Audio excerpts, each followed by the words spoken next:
A very, very good evening, and warm welcome to Dan Really Likes Wine, brought to you by Norman Goodfellows.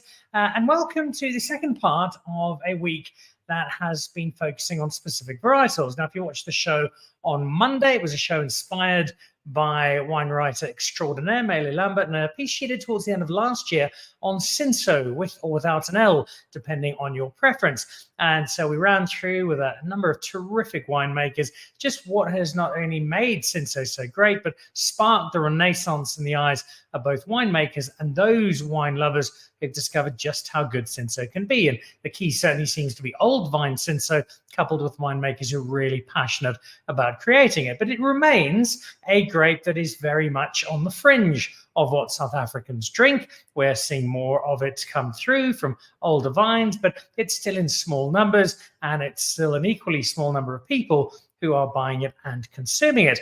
The same cannot be said of today's grape, because today's grape is the most bought, the most drunk, the most cheerfully consumed white grape we have in South Africa, and that would be Sauvignon Blanc. And you might think, well, why do we need to do a whole show about Sauvignon Blanc? Everybody knows what Sauvignon Blanc is. Well, yes and no. We all have a pretty firm idea of what to expect, broadly speaking, when we reach for a usually slightly too cold glass of Sauvignon Blanc.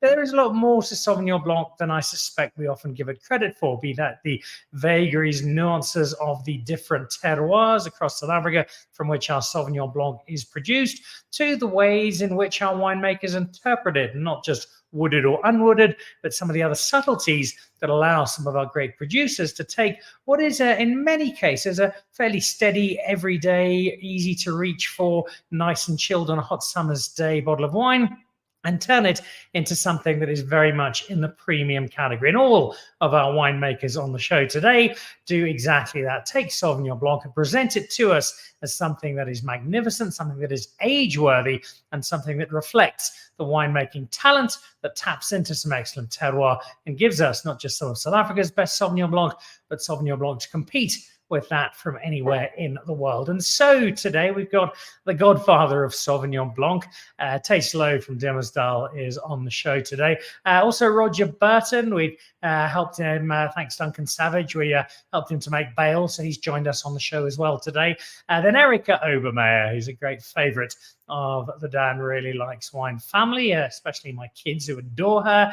And then also one of my favourites, Pierre Rabie, who, well, you'll see his nickname when he jumps on screen in just a moment. For what I've got no doubt, it's going to be a fascinating conversation on the joys and delights and potential yet to come for South African Sauvignon Blanc.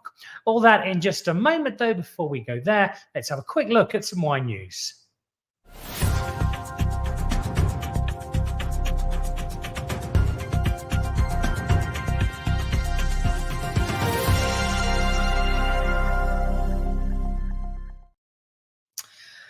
This is out of Oldenburg. Taste Louw dropped me a note on this morning. Taste Louw, Taste Lombard, all the tasters today. This is the Arondikop Rhodium and the Arondikop Per Se, part of the Best Sommeliers Selection 2024. Now, there are a whole pile of wines that came through from South Africa on this list.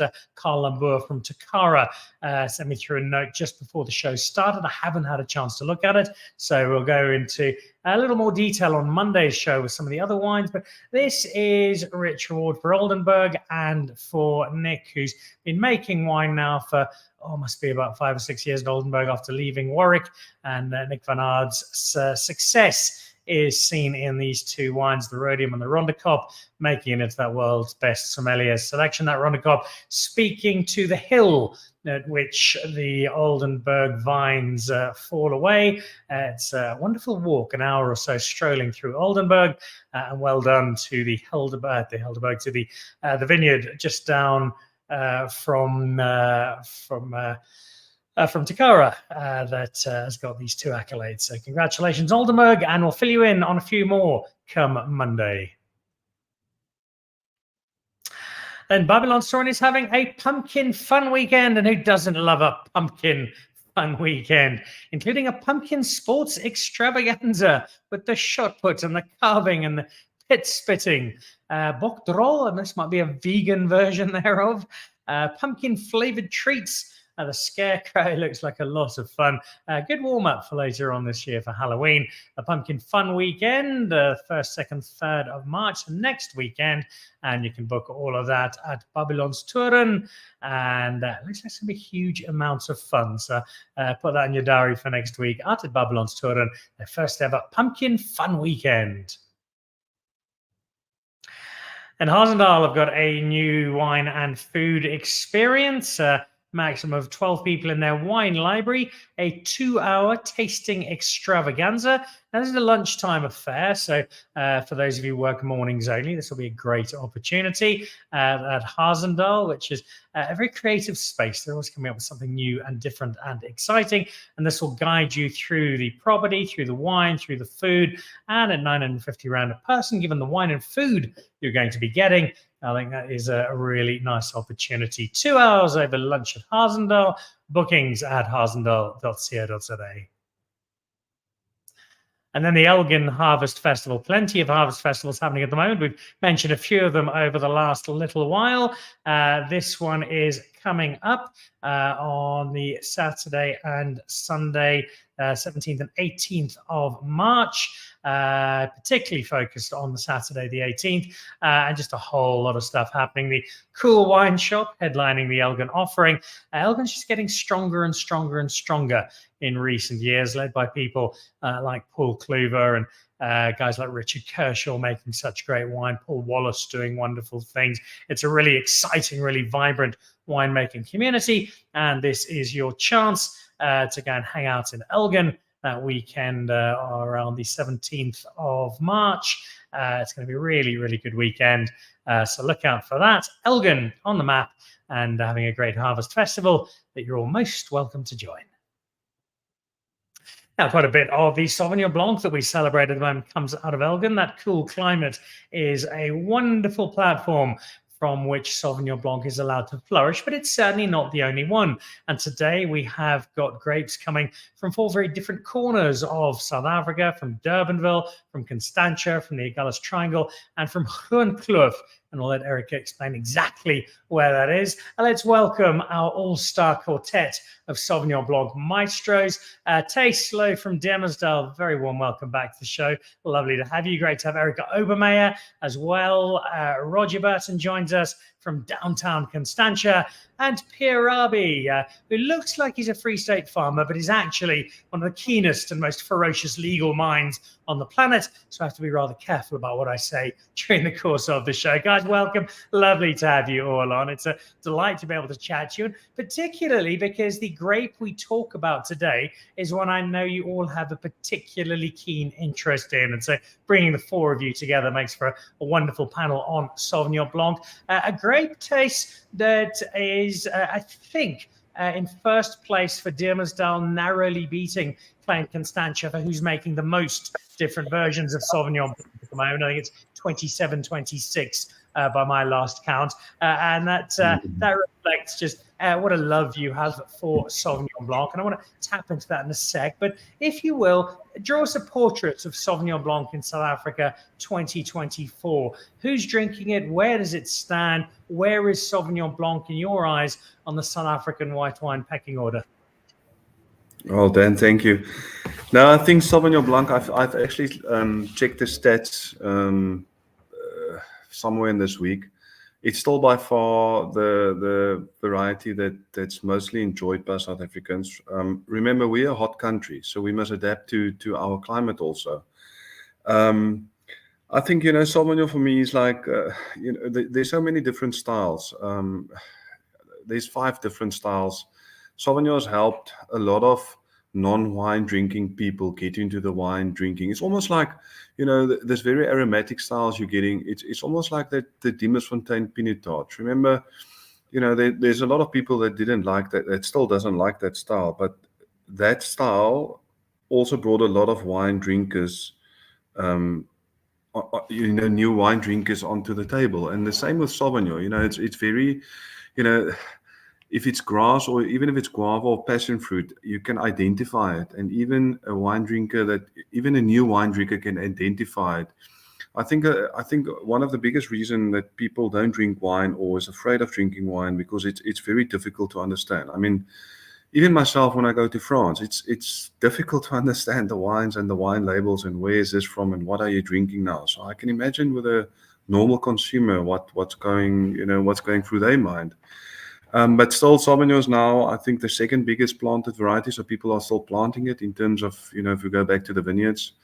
Sauvignon this year compared to the other two big varieties, on the white side, Chardonnay and Chenin, which was dramatically down this year, where Sauvignon, the yields were quite stable with everyone I've spoken to the last week or two. So no, I think Sauvignon is in a very healthy position.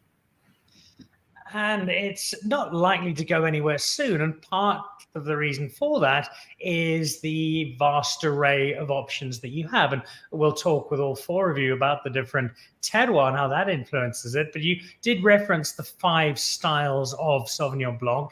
It sounds like something I should be carefully writing down. I probably will. Tell us about those 5 styles of Sauvignon Blanc as you see them.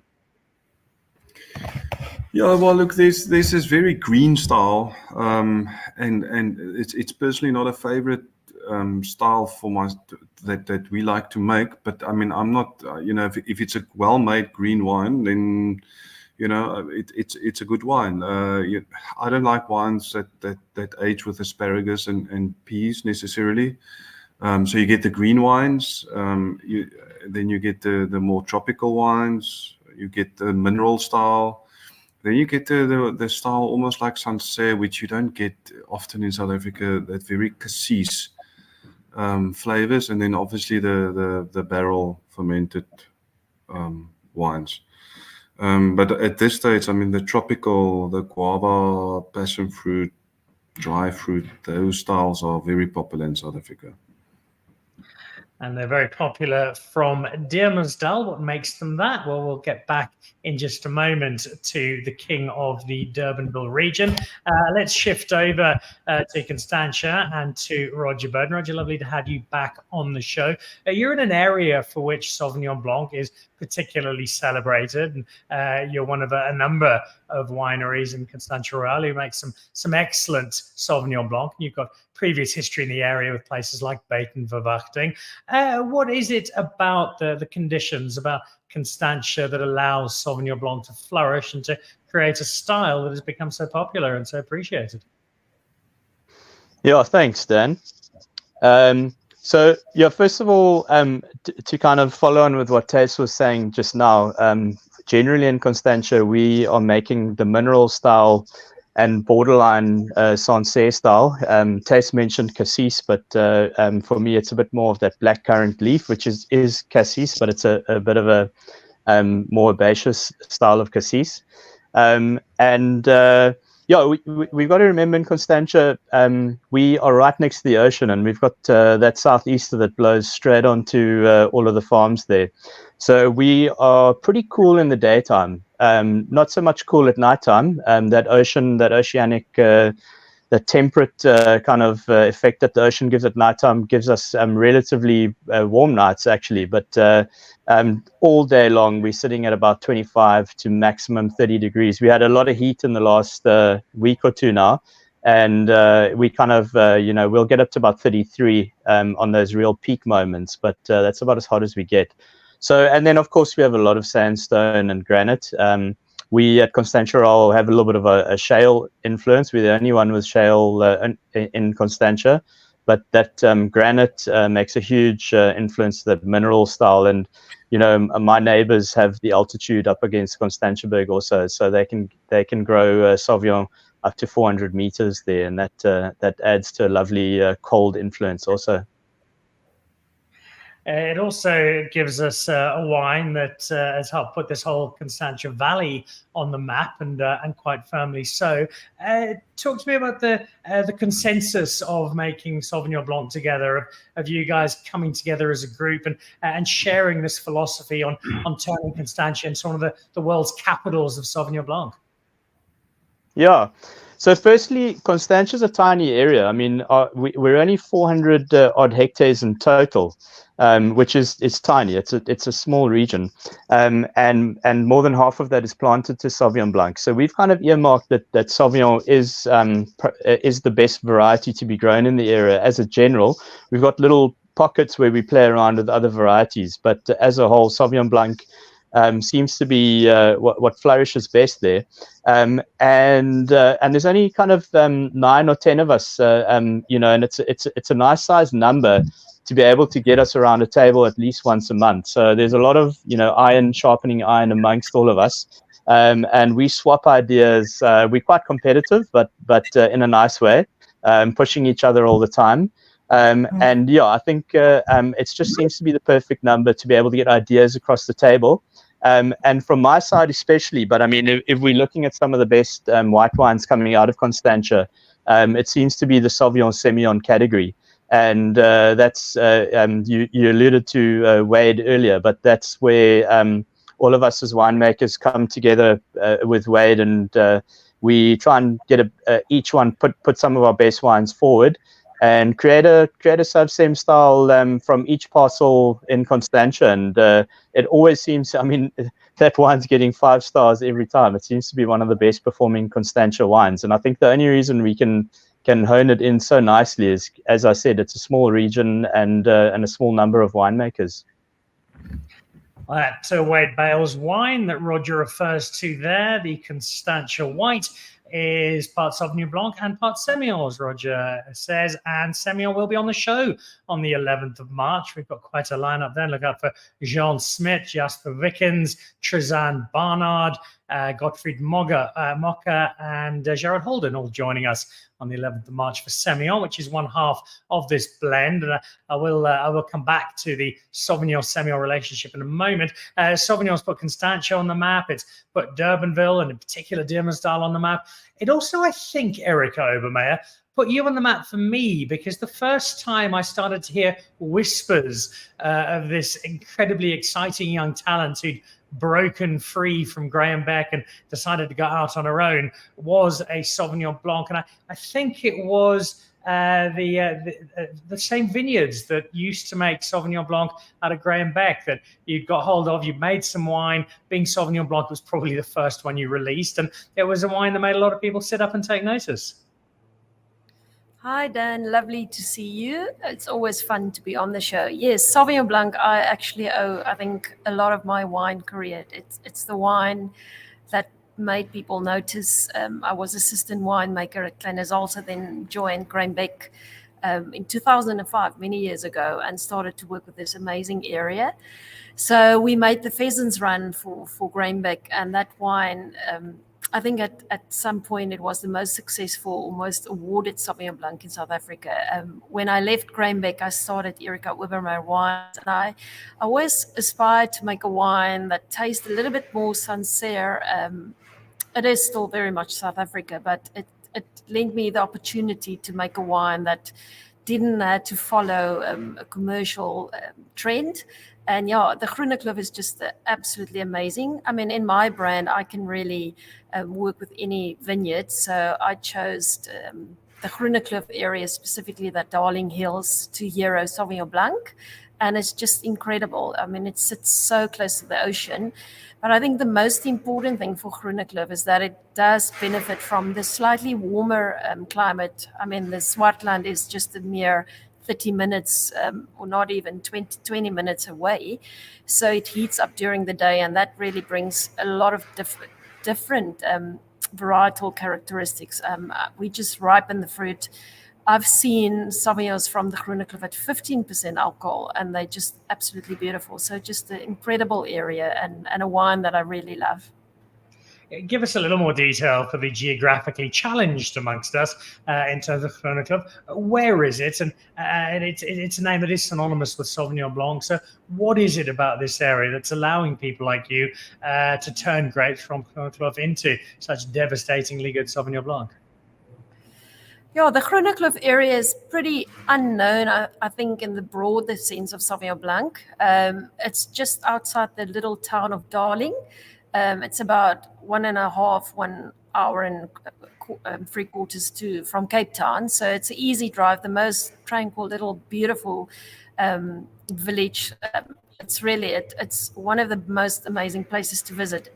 That farm is incredibly well known for Sauvignon. And the Darling area, I think we know them for a lot of bush vines in South Africa, still farmed a lot of bush vines because it's completely dryland farmed. There's no irrigation in this area. They only get about 550 mils if we're lucky in a good vintage. So the rain is really scarce.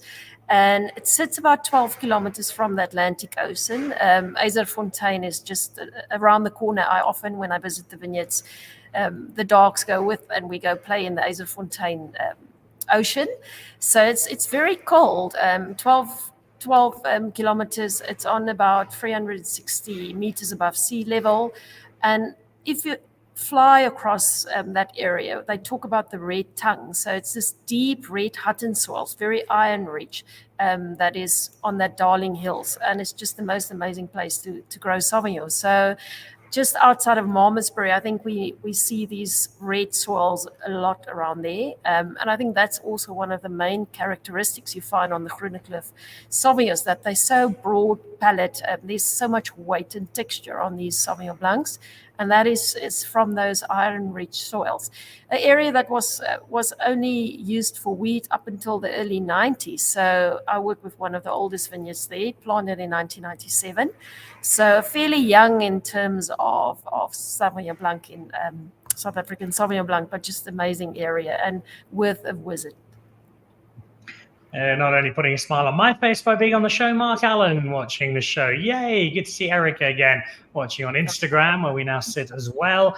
And Marcel from Harry Hartman joining the show, as well as Monique Erlunk, amongst others. And joining to catch 4 Sauvignon Blanc experts joining me. We've chatted to 3. Let's head out to number 4. And I'm not really entirely sure what this man is. He's either destroying people in the court of law, or he's busy selling new wine games he's manufactured, or he's drinking German beer in the Strand, or possibly Anagullis regrows his grapes. So where do we find you today, Councillor Rabie? Well, yeah, I'm close to Somerset West today. Feeling a bit of heat. I'm here quite often, and also in Cape Town a lot for my legal profession. That the way that I make some money so that I can afford to make some wine. So it's much warmer here, I might add, than it is in Cape Agulhas. It's actually something that I realized this year is. Especially in January, when there was quite a lot of heat to this side of the mountain, you'd easily have about a 10-degree difference in the maximum temperature in the daytime, which it's a really, really marked difference. But let's talk about Cape Agulhas Sauvignon Blanc. It's something new, it's something exciting, and we've got this exciting Agulhas wine triangle that we also have a small clique of winemakers, but we all work towards doing something special, doing something new and exciting. And Sauvignon Blanc has been the one thing that has really worked well for us. We also tend to drift more towards a mineral type of style. Also the blackcurrant leaf, you'll find, especially on the Baartskieders Bos side of things, the Elam Sauvignon Blancs, they are really unique in a sense that I've had some of them tested in labs, and you can even have a very green wine there, but that also then tests very high in thiol. So you can have this both fruit and green style in one wine, which is really unique. But if I had to pick one characteristic with which I would identify the wines from the Agulhas wine triangle, and I'm talking about the Elam and the Baartskieders Bos wines, it'll probably be the low pH in the wines, the high natural acidity, and the low pH tends to give a oyster shelly salinity in the wines that you should be able to pick up. The one characteristic that I would say that would define these wines or set them apart from other wines. It's obviously we've got lots of hang time. It's a really cool climate, lots of wind. All of the Sauvignon Blanc vineyards that I know of, all of them are closer than 10 kilometers from the sea as the crow flies. Most of them much closer than that, basically just behind some dunes mostly. So yeah, very close to the southernmost tip of Africa, where we say the oceans meet. So I know there's this debate between Cape Point and us, but yeah, that's Cape Agulhas in a nutshell for you. I was actually down there just over a week ago, and sadly was on a client trip and didn't have time to come and visit, but it did give me a chance to size up some of the conditions you've just spoken of, conditions that make wine that Denzel Jonathan Swartz refers to as beautiful Sauvignon Blanc. I think that refers to all of them on today. Andre Morgenthal from the Pierre Rabie fan club. Go Pierre Rabie, a Gullus wine triangle. Lovely to have you watching the show, Andre. I hope you are keeping well. Those conditions, I know if you head a little further down the road to the Hemel area, the Newton-Johnson brothers often refer to the Giant air conditioner that helps cool a lot of their grapes. You've got it even more so. That part of the world you find yourself in, you've mentioned the salinity, but that constant coolness as well, as opposed to the warmer climes in some other parts of the Cape. Is that just absolutely perfect Sauvignon Blanc country? Well, it's perfect for the Sauvignon Blancs that we make, but you see, Sauvignon Blanc is such a diverse cultivar that you can grow it in most areas in the Western Cape, and you can do something really exciting with it. And it's versatile, like Thijs said. I mean, you've got different styles, as long as you know what you're aiming for. And don't go and look for something in one area that is probably not suited for it. So you must understand your area, understand your vines, plant the right clones, have the right genetic material, and have the right plan. I want to be a wine facilitator, not really a winemaker, and I leave most things, well, I try and be as natural as possible, but I still think that you need a vision or a plan to aim at. Remember, Sauvignon Blanc is wild white. It's a child that's got a will of its own, and yeah, you've got to discipline it sometimes, just a little bit. That might even be in the vineyard. I'm a firm believer of canopy management and breaking open leaves at the right time. Those things are important. So it's important to know your stuff as a farmer, and then also as a winemaker with Sauvignon Blanc, because you can burn your fingers very easily. And then Andre Morgenthal will shoot me if I don't mention the Agulhas Wine Triangle Festival that happens on the 22nd and 23rd of March at the Black Oyster Catcher. Please come and join us there. Yeah, if I didn't mention that, I'm sure he would have had a problem. Okay, go, Andre. Oh, pop that one in the diary for the show next week. Sounds like a terrific couple of days. Erika, a quick question that's come in from Mark Allen, who's watching. Wants to know who's distributing your wine in the UK at the moment. The UK, we're still looking for an importer there. We've had a few options there. Still, you can just contact me. I'll make sure you'll get the wines from somewhere out of Europe. Thanks, Mark. I think you need to get the 2019 in your cellar. All right. Well, maybe we'll just open a branch of Norman Goodfellows in Putney Yes. or Fulham or Wimbledon or some other small suburb of South Africa. Tell me about Sauvignon Blanc as a grape, Erika, for you as a winemaker. What are the challenges? What are the questions that Sauvignon Blanc asks of you specifically that you have to deal with every vintage? Yeah, I think Sauvignon Blanc is a really amazing grape to work with. And as Pierre said, I think you need to know what style of wine you want to make. I think it's one of the most versatile. And also, sometimes we all think Sauvignon is so prickly and it's difficult to work with, but I think it's one of the most forgiving grapes. It's got so much aromatics. And I think often we see on these riper style Sauvignon Blancs that the fruit, the longer it sits, if you can have that extra hanging time, which is so important. And I think why the Sauvignons from the cooler areas are so beautiful, it's just amazing to work. So I think you need to understand the grape. I taste in the vineyards already from a very, very early stage when it's still unripe. And I think once you can understand that vineyard, I always say you listen to the vineyard. The vineyard tells you really what to do. And it's just a matter of trusting your taste, know from experience what flavors you are looking for. But the precursors are always there, and they tend to just ripen even more so. So you'll pick up some of the greener notes, then you start to see, I always reference, and I grew up on a farm and played a lot in the fig tree, so that once you can taste that and smell that fig, from the fig leaf onto the riper fig, and then you start to see lychee and pineapple flavors coming through. So it's to understand that. I think also to look at the canopy. Acid is very important in Sauvignon Blanc. If it's handled correctly, it just brings that liveliness to the Sauvignon, and it gives the ability to age. So it's understanding the soil, understanding the site, and then I think also important not to leave the vineyard stress. I'm very, very focused on not stressing a vineyard. The minute the vineyard stress, and I think it's important in Sauvignon Blanc that you lose that fruit and you lose the freshness. So it's important to understand the site and allow Sauvignon Blanc to wow you and impress you, because it just keeps on giving.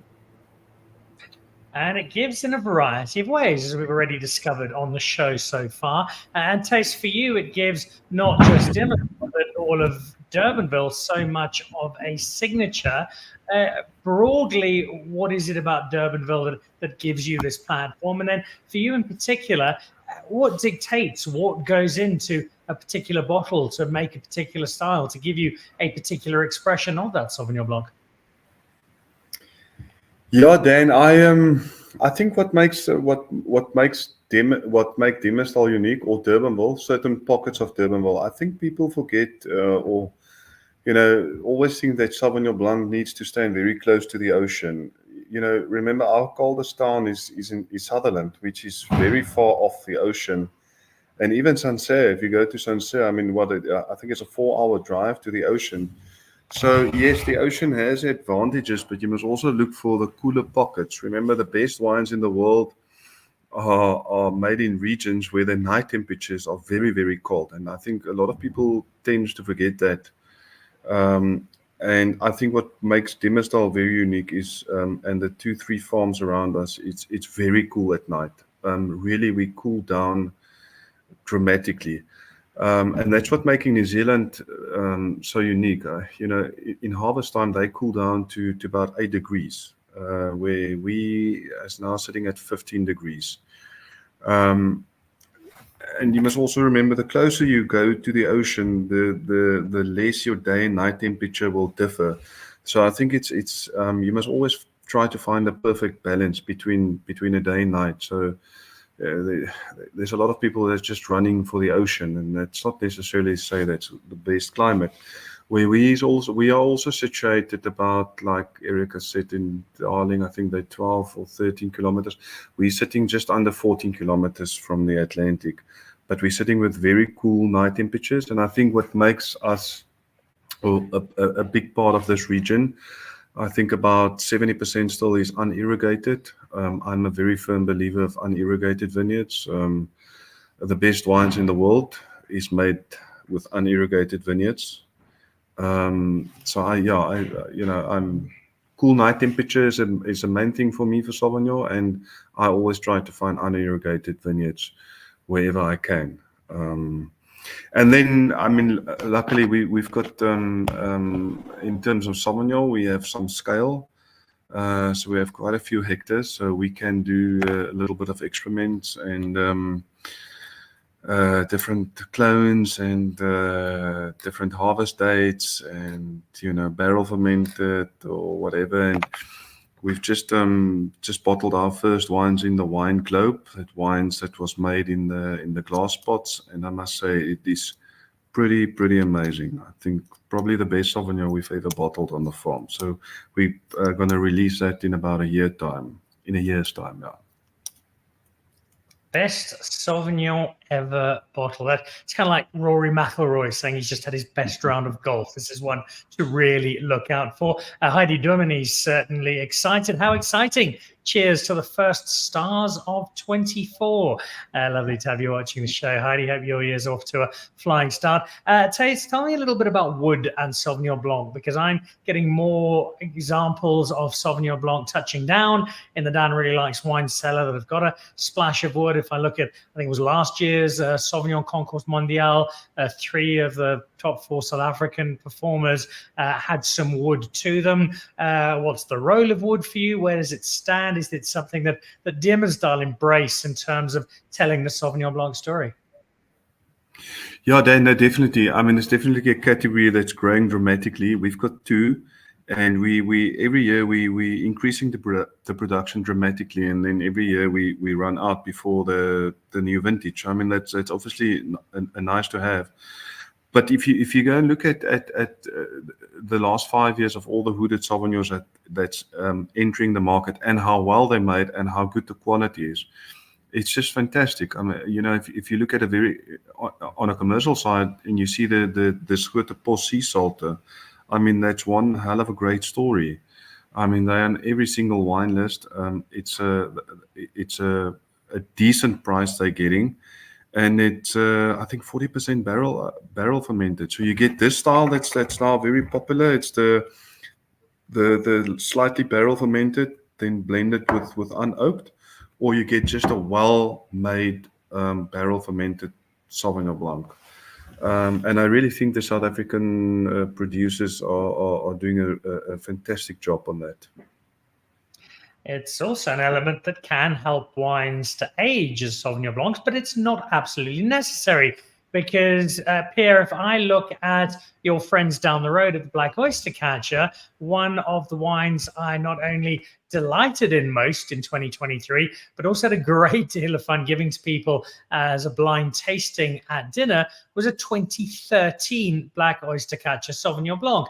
And I'm not even sure the Black Oyster Catcher team were 100% sure quite how they'd managed to have the wine in such fine condition a decade on. But it does add a very interesting dimension to the potential of Sauvignon Blanc in general, which I think ages more than most people, especially in Johannesburg, give it credit for, but particularly the Agulhas Triangle. Yes, that's something that we're now getting well known for. And yeah, it's on a chemical level. Our pHs are naturally very low, which means that the sulfur that's in the wine to preserve it works better. And we also have very high natural acidity. We don't have to add any acids, and that helps. That helps with longevity. And yeah, it's one of the characteristics, and it's something you will find. I mean, more often than not, I always say that our Sauvignon Blancs, they're just much better a year or two, even after the bottling date. They just get better and better, especially if you look at some of the wooded examples, but even the stainless steel wines. They age beautifully well, and 10 years it can easily be done. 5 years is no problem. So the saying that you should have a Sauvignon Blanc in the same year that it's made definitely doesn't apply to the Agulhas Triangle, and I think you will be doing those wines a disservice. You can drink them in the same year if you want to, but yeah, you'll be doing yourself a disservice if you only drink them in the same year that they are made. Yeah. No, I don't think that's just the Agulhas Triangle. I think the majority of Sauvignon Blanc finds itself in a better place if given a year or two to just compose itself, which is all very elegant and poetic, but from a more fundamental level. Why is that for people who understand, no, disagree, but wonder, okay, why should I keep Sauvignon Blanc for a year or two after it's been bottled to get the better out of it? What's the simple reasoning for that? Well, it depends, Dan. It also depends on what style of wine we're talking about. There are Sauvignon Blancs that are made to be consumed young. And if you keep those wines too long, then yeah, so they're not going to be as good as they were a month or 2 or 3 after bottling. So it depends on the style. But I think the South African public, they're being educated and they're starting to understand Sauvignon Blanc. And they're starting to want different styles, and the winemakers are making these different styles. We are very skillful in this country. There are very skilled winemakers, and they are starting to understand that Sauvignon Blanc is not only this commercial monster to be ridden, but you can make some fantastic, elegant, beautiful wines from Sauvignon Blanc that are world beaters. There's no reason for us to stand back. Even if we look at the likes of France and the likes of New Zealand, there's no reason for us to stand back. Andre Morgenthal re-endorsing that. Gullis Triangle Wine, Sauvignon Blanc, last 10 to 15 years. Hashtag Black Oyster Catcher. That's Andre watching on Facebook. So too is Denzel Jonathan Swartz. Far too few people age their Sauvignon Blanc. Also restaurants will also find great delight in older styles. I see Jade Seeliger, the celebrity dietitian, is watching on Instagram at the moment. All of the wine we've been talking about is calorie and fat-free, Jade. We'd never endorse anything else. Let's head back to Constantia and to Roger. You mentioned earlier on the Sauvignon Semillon. Enlighten people on where the legal obligation is to tell people that sometimes Sauvignon Blanc is not just Sauvignon Blanc, and that there's often a splash of Semillon that won't be mentioned at all. It won't tell you it is a white blend, but can, even in a 5, 6, 7% quantity, have quite a profound impact on what you're drinking. So legally, we're allowed to put 15% of any other variety in, so long as the dominant variety is 85%. Then that's all that needs to be mentioned on the label. And so, for example, in our Constantia Royale, we add quite a generous splash. It is a 15% splash of Semillon every year, and you won't see that on the label anywhere. Legally, we're allowed to get away with that. And the reason we do that, I'm preempting your next question. The reason we do that is Sauvignon Blanc, as everyone, especially Pierre, has just mentioned now, can be quite one-dimensional in its youth, and it's wonderful to let it age to kind of open up quite a lot. And for us, the Semillon just kind of adds an automatic roundness to the wine. But Semillon has an amazing ability to age also. So as soon as we start adding Sem, it's we've seen that it can add, these wines that are not necessarily complicated wines are still drinking beautifully 5 to 6 years down the road. And the Sauvignon Semillon blend, where it is actually mentioned, is, as Roger's already said, becoming more and more of a South African favorite. We'll jump into that on our Semillon show on the 11th of March, which I'm really looking forward to. Roger, you've got a couple of different jobs in your post-beer making career. There's Constantia Royale, but there's also Tierhoek in the Picaneers Club, which you know well. You have Sauvignon Blanc there as well. What is the challenge, the excitement of being a winemaker producing the same varietal, but from two very different parts of the world? Yeah, it's absolutely fantastic. I must just say I'm no longer consulting for Tierhoek anymore, so I'm all in with the Constantia Royale at the moment. But I'm still keeping a very beady eye on them, and I'm in contact with them every couple of days. So I still feel like I'm a part of the team there. No, it's wonderful.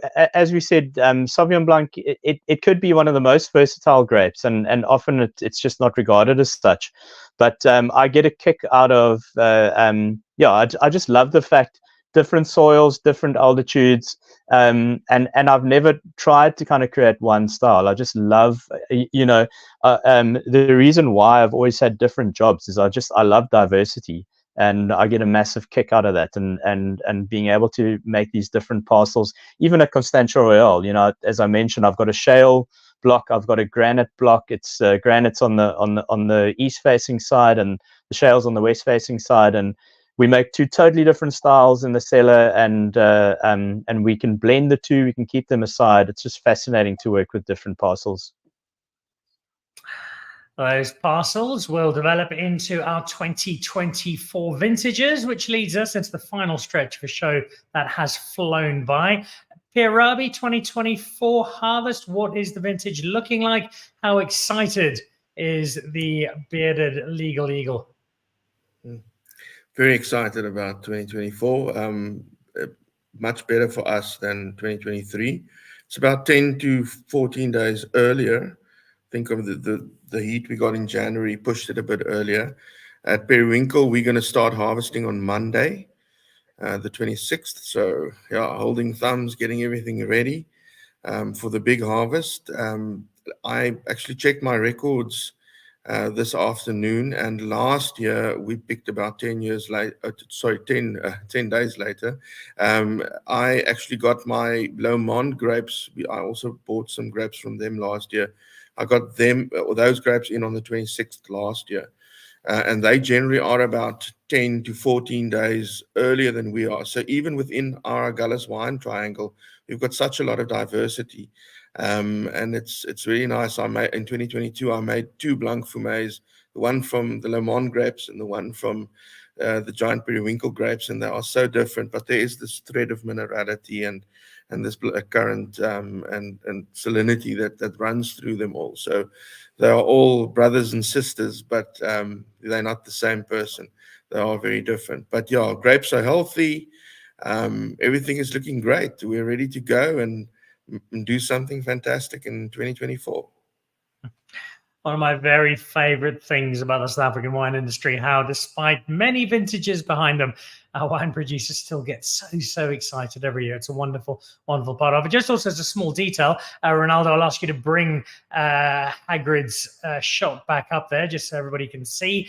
If you just look in the background of Pierre's picture there, yeah, we'll bring Pierre back up now. There we go. That buffalo, the back there, that was actually wrestled into submission by a 3-year-old Pierre Rabie, whose beard was only half the size at the time. So just a little piece of information for people to throw in there. Hunter's Mostert has flashed up there a moment ago. Good afternoon, everyone. Hunter's, lovely to have you watching the show. Erika, we know where the grapes are coming from.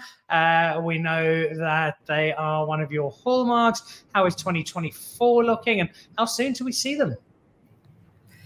Yeah, I'm very excited about 24. I normally go for the odd vintages, but 24 has just been amazing. I think we had a very, very good winter season, but it's just amazing. The bunches are tiny. It's just, you need to stay on top of it, especially Stellenbosch. We had a lot of wind and warm weather.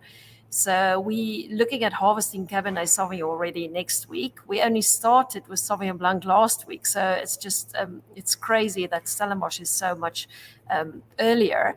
But yeah, I'm very excited. Small bunches, lots of concentration, really good acids. So at this point, I'm very excited. I love a little bit of age on Sauvignon. We've been releasing our Sauvignons rather later than sooner since the maiden release for Erika Obermeyer wines. So we're currently just finishing off on 2019, which I think is one of the most amazing vintages for Sauvignon Blanc. And I think, yeah, I'm very excited. So you'll have to wait a little longer to see the 24s. They're starting to ferment now. And yeah, I'm very excited about this vintage. I think it's just going to be a cracker one for the books. Goosebumps already. Hello to Kevin Arnold, who's watching over on Instagram, the team at Constantia Glenard too, as is Tom Orpen. Welcome to all of our members of the wine family. The Constantia crop. Roger, I chatted to Linda Besson yesterday, and she was just up to her eyeballs in Sauvignon Blanc. So if she is flat out, I'm guessing you've been reasonably busy as well, possibly almost finished. How is the crop looking? How's the harvest been? How do you think this vintage is going to look? So we finished about 5 hours ago. So I should have had my beer on the show now. I'm going to crack one after the show. I still got a little bit of that Semillon hanging, so I'm not quite done with harvest yet. But yeah, it's been a very busy season. Was a slow start, and then that heat came, and then it was just, you know, once we were out of the once the gate had unbolted, we were running. I think we're in for a cracker vintage. The 24s are looking super. Like Erika said, it's really good acidity this year. My grapes aren't looking the prettiest this year, but I'm not really worried about how they look. I'm more worried about how they taste. And they're tasting freaking amazing. I mean, all the flavors are there, you know, the concentrations there. It's got a feeling as though it's going to tick a few boxes this year. It's going to be tasty. It's going to be balanced, and I think it's going to be pretty age-worthy also. So we are very, very excited in Constantia. And that excitement flows on to the rest of us, as it does at the impending vintages out of Diemersdal. Thijs, where are you with harvest? How is 2024 looking? And because I know I'm going to get asked this question by your loyal army of followers in Johannesburg, has the first Diemersdal 2024 Sauvignon Blanc been released yet? No, but it's getting bottled on Monday. All right. Well, we'll check. Yeah, no, we starting. We thought we about 10 days out of stock, so I don't want to be out of stock on that wine. So we made it a decision to bottle a little bit earlier than planned, but rather bottle earlier than being sold out. I've got a lot of other boutique wines and reserve wines that we can, age and do whatever we want. But this one is the Diemersdal cream label is paying the water and electricity bill, so he must keep running. But no, on the harvest side, I mean, Dan, for us on Diemersdal, it was probably in crop wise the biggest crop we ever had on Sauvignon, like a record crop. And I honestly don't know what it is. We obviously had a fantastic winter, the best winter since 2011, I think. It was a cold winter, and we had on Diemersdal, which obviously helped for the dry land, we had the 30th of January. And it was only 4 farms around us. There was like a little cloudburst, and we had 45 mils of rain. And I mean, getting that 3 weeks prior to harvest, it's like adding another 15% volume to your crop, which obviously helped. But over and above, the wines that's in barrel, the wines that's in glass pots is looking fantastic. And we also acquired a cellar in Darling 2 years ago. So we harvested quite a bit of Darling Sauvignon from that Groene Kloof region Erika was telling, and it was fantastic, the quality we had there, and quality volume. It was amazing to see. Groene Kloof area, the secret is out. If Thijs and Erika are both getting grapes from there, it must be something rather special. Before we wrap up, and it's been a lovely summary of where we stand with Sauvignon Blanc in South Africa. Thijs, a quick look at the future. Leading grape at the moment, doing great things, a variety of styles and interpretations, and wonderful winemakers translating great grapes into even greater wine. How does the future look for you for South African Sauvignon Blanc? No, Dan, I think, if you look at, you can ask Pierre, Roger, and Erika. Look, if you look at all the inquiries we get from overseas, from the South African style, it's pretty amazing to see, and it's pretty decent to see how many tenders are coming out. And it's when you speak to the buyers of the 5 grocers in South Africa, how Sauvignon is just still flying. And how excited winemakers are still is, and when you talk to the vine nursery owners, how they must graft Sauvignon. People planting, is going back to the big 6. And I mean, I always say this thing, and I mean, there's a lot of people that obviously doesn't agree with me. But if you go and look at the bigger picture in the world, if a wine doesn't do commercially well in France, or a variety doesn't do commercially well in France, where in the rest of the world is it doing well? The French can't sell Cinsault, they can't sell Chenin, they struggle to sell Grenache, they struggle to sell Gewürztraminer, the Germans can't struggle to sell Rieslings. But if you go and look at the big 6, Chardonnay, Pinot Noir, Sauvignon, Shiraz, Cabernet, and Merlot, it's flying in every country. I mean, you can't argue about that. So Sauvignon's future will always be bright.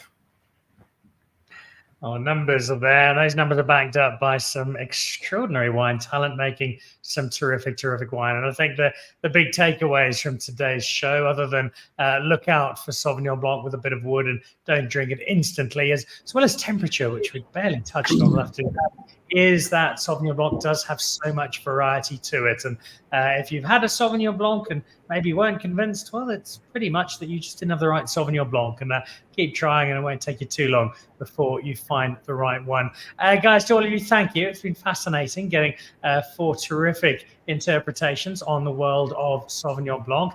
Taste, you've got some barrels in the cellar to clear out with the bottling starting on Monday.